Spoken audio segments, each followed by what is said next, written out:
And the final section here is about telling business stories.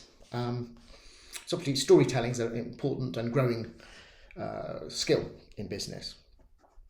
Often, there's always, well, always in the hero's journey, there's a scene setting. And scene setting means where life is good, life is fine. The hobbits are having a lovely party. Luke Skywalker, what's he doing? He's on the farm. Things are fine, things are nice. Then you have the challenge. The challenge is presented suddenly out of nowhere often, like Lord Voldemort is on his return, he's coming back. And obviously people are very worried about that. And with Lord Voldemort, you've got Harry Potter, who's going to need to be part of defeating Lord Voldemort, and he's scared by this prospect. So there's a lot of tension here. But then you need to offer hope. So in this case, you often have a what's the figure called? The role, the master. You know, the person the advisor, Dumbledore, who will say to Harry, "You can do it. Don't worry. I'm here to offer support and guidance." Then the meat of the story, the bit that takes the most time anyway, is a series of challenges or quests, learning journey, where you often have a new challenge and you overcome it. And during this journey, the hero tends to develop and get stronger, learn new skills or develop in some emotional way as well, potentially, until they're finally capable of defeating the challenge, of overcoming the challenge. And then, of course, you have a bit at the end, which is the happy ending.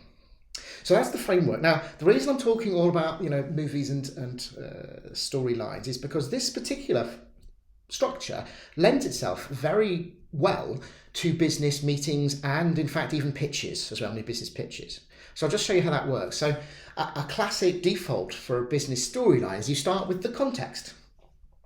You're talking, and in fact here it's quite important to make the audience feel proud of what the brand or the company or the organisation has achieved to this date so far. To be proud. Here's the context. Here's if you like, here's what we've got to lose. Okay.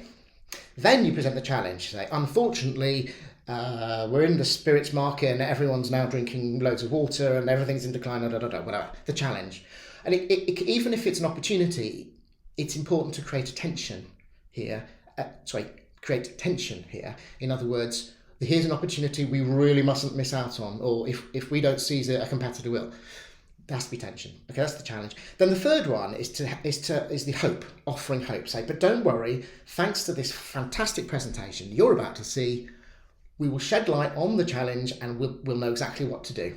And then you do it. Then typically you structure it into 3 parts, 3 acts, I suppose. Anyway, 3 sections, each around a particular message.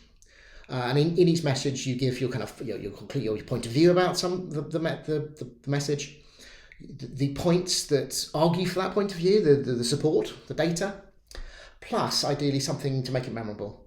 And then you might want to discuss the implications before you get on to sections B and then section C. And by the time you've built through A, B, and C, hopefully the implications should be clear and it can be a happy ending. This works brilliantly for all sorts of different types of business meeting, like I said. So if you're ever stuck to think, well, how am I going to structure this? Maybe this will help. Right, so that's, we're all good timing. We're just at the conclusion of the snippets. So I've shown you 6 out of the 50 different topics covered in the the best-selling soft skills book. Also available, like I said at the beginning, the Smart Marketing book for anyone who's interested in marketing as well. So there's the adverts. If you want to follow up, get in touch, see some of my other things, or feel free to follow me. I'm Dan White 1000, or Dan White Author for the Smart Marketing book, as I've shown here. And I've also got a website. Now this has got it's based around all my frameworks and drawings. It hasn't got all the soft skills stuff on it, but has a lot around marketing and business and marketing.